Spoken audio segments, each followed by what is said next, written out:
Hey, greetings. Rajee Narinesingh here, transgender activist, author, spiritualist, actress, show host of two online shows, and reality TV personality from the reality show Botched on the E! Network. So I'm coming to you from my very humble home here in South Florida, USA. And I posted a video recently. Actually, it's the video that I posted just before this one. And I was talking about a message that I received from O'Neill Morris, aka Duchess, the girl that gave me my black market injections. Now, I don't know, well, I'm sure everyone doesn't know my story, but I would say probably the majority of you know the story about my black market injections that I got and how my face went haywire, and I had to live many years disfigured and dealing with health issues. And actually, to keep it real, I'm still today dealing with health issues from that.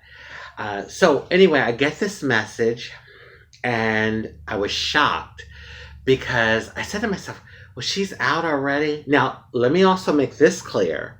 I didn't press charges because I felt like I had to take some responsibility in the fact that I decided to go to her. Granted, I didn't know what she was using, but I felt I had to take some sort of responsibility. So she's actually in prison, or she was charged and went to prison because of another case, not mine.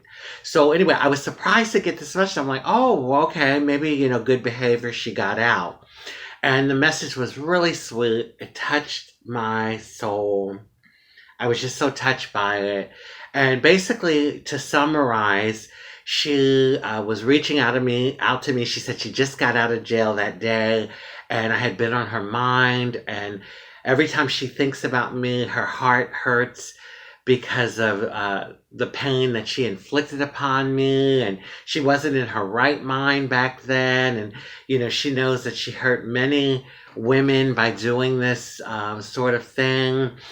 And she'll understand if I don't accept her apology, but she just, she wanted me to know how she feels. And she's just so sorry. And I mean, it was a sweet message, really sweet. And I responded with, I think, a very sweet message too, because my heart was touched. And I basically, to summarize, said to her, I said, well,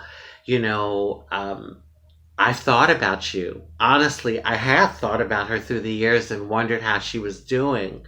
And I told her that I've kept her in my prayers. I have prayed for her through the years and prayed for her well-being. And I said to her, this life is such a journey, and everything that we go through makes us who we are in this very moment. The so-called good, the so-called bad, the so-called ugly, all of the experiences make us who we are. And I said, if you can get stronger from the hardships that you go through in life, and if you can learn from the mistakes that you make in life, then don't those experiences really turn into blessings? And so I said to her, I said, sis, I called her sis, and I said, I feel the sincerity from your spirit, and I just want you to know that I wish you all the best.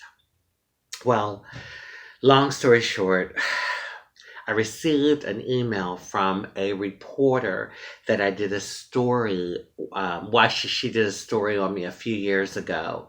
Yeah, I've done a few interviews with her, but the last one was a few years ago. And listen, when I'm going through stuff and I do a video about it and post about it, believe me, it gets all over. I see to it.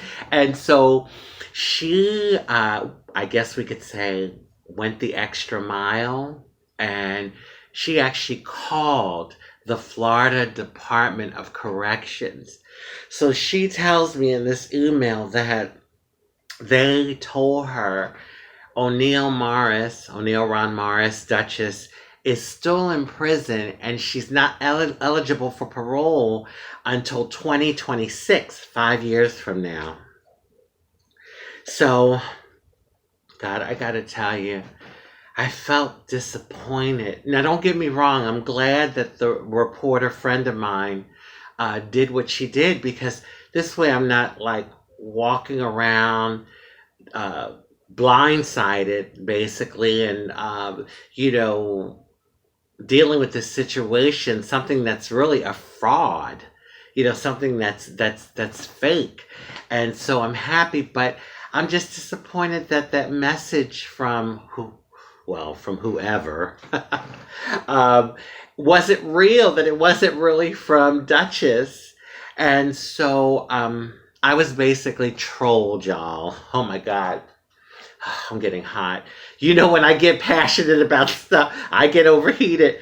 Lord, I hope I look halfway decent for you all. So anyway, I was trolled, and I'll tell you, what I learned from this whole situation is that oftentimes I am a person that can be loving and compassionate based on my actions after I received the message, my post that I did, the video that I did. My soul was open up to her basically. And I also realized that I'm not walking around with hate and anger in my soul. Like, I'm not doing that. And that I am willing I have been and I am now willing to own up to my part in the whole situation, like my responsibility too. So I guess in a way, this was a blessing. I mean, because it made me have these realizations, and I guess it's saying to me that I've moved on. You know, as I've grown and evolved in my life with all that I've been through, I've been able to like truly move on. So let this be a PSA though. There are trolls out there. Oh my God. And I swear, I guess, I'm a pretty intelligent person, but hey, some of them are really good. And I let my guard down. I mean, literally, I believe this. I believed it. So anyway, yeah, this is a PSA too. Oh, but anyway, I just had to let you all know the latest, and boy, I tell you, a fraud. I was trolled. It's a fraud, but it's also a blessing because I had some revelations. On that note, as always, I want to wish you all love, happiness, peace, good health, prosperity, and many wonderful blessings. And thank you all. Thank you all so much for your love and support. Oh my God, I'm spitting all over, Lord. I'm a mess today. For your love and support, because it truly inspires me to keep going. It really does. And to keep doing what I do. I love you. I love you guys.